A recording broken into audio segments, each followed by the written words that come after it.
Welcome to the Road Show this morning in the Buzz. Authorities say the prime suspect in the Natalie Holloway case, Jorn van der Sloot, has confessed to killing a woman in Peru. 21-year-old Stephanie Flores was found beaten to death last week in her hotel room just a few days ago. Peruvian police released this hotel surveillance video that shows van der Sloot escorting Flores through the hotel lobby, and you'll see it in a second. Then it'll show them entering the same room. There she goes. And it is very eerie because 4 hours later, van der Sloot is seen leaving the hotel alone. He's carrying 2 bags.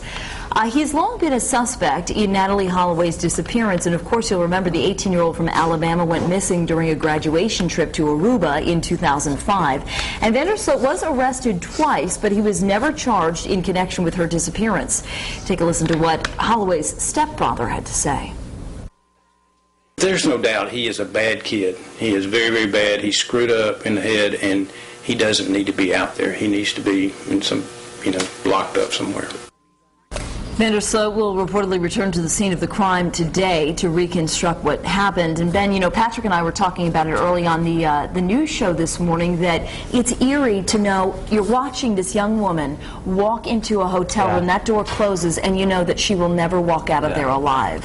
Yeah, the whole thing is eerie. I mean, first off, it was the Natalie Holloway case from the beginning. He told the story that she was dead on the beach, and then her friends took her out to sea, and and then he said he was lying. They let him go there. It happened twice. I just hope a lot of times in some of these countries, they're not as meticulous as we are here, and things get thrown out and this and that, and you just, I hope that doesn't happen with this case. I don't think it will, obviously, because he confessed. But game's over, Jorn. Game over, Jorn. And the fact that this happened 5 years to the day after allegedly being involved in the Natalie Holloway disappearance is, let's put it this way. It has all of the makings and the characteristics of a serial killer. For someone to, if it is premeditated, and it is way too coincidental for this to happen. To just sort of happen 5 years after the Natalie Holloway thing broke. And here's the other thing. The Peruvian authorities are saying that he confessed, and they're saying that the reason that he gave for committing this heinous crime is that she was supposedly, this young woman in Peru was supposedly looking up information about him online. Yeah. And he became enraged. He left the room for a minute and he found her on his...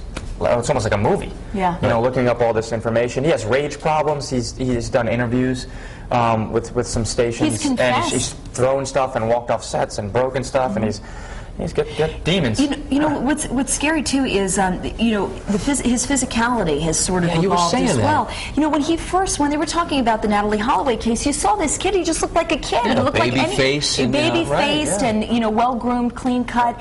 And as the years have worn on, there is something more sinister in his look, which I know is not an indication that he's done anything, but it's just interesting that he has evolved in a way that he looks the part this time. He didn't really. His anger seems to be evident in, like you said, in different interviews, and also just in his general demeanor. He carries it on him. You got to remember too, there's an extortion case involved here as well. That he tried to extort money, or was in the process of extorting money from Holloway's family to, well, I can give you a little more information about where your daughter might be if you pay me $100,000. $250,000. Whatever it was, right? So, I'm just glad he's off the street, and that there won't. It's terrible, obviously, that there's 2 victims.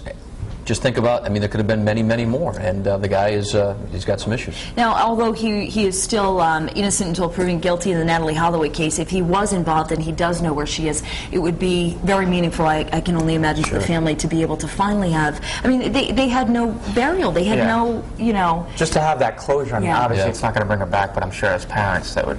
to know the story of what really happened. Well, Courtney, I want to throw it over to you because certainly as I was out and about yesterday, this is what people were talking about. Just shock over this confession. Especially, so few days after that this all happened. And some of our bloggers and Facebook friends are weighing in thinking, what's going to happen after this with Natalie Holloway's case. So we've got some comments from them this morning. This first one's from Joseph, and he says, I don't think this arrest will lead to any new evidence in the Holloway case, and a confession is very unlikely, but this arrest will bring hope and justice to the Holloway family, even if it's not for their daughter. And then Erin says she hopes so for the family. He hasn't admitted to anything so far, so maybe this is a good sign. We have a poll here on the foxprovidence.com. Do you think this confession will lead to new information in the Holloway case? A, yes, he's ready to talk, or B, no, the mystery will remain. And we have a lot of our Facebook friends talking this morning, leaving comments already within the hour. And Jen McGovern says, yes, I think he will finally fess up about what really happened to Natalie.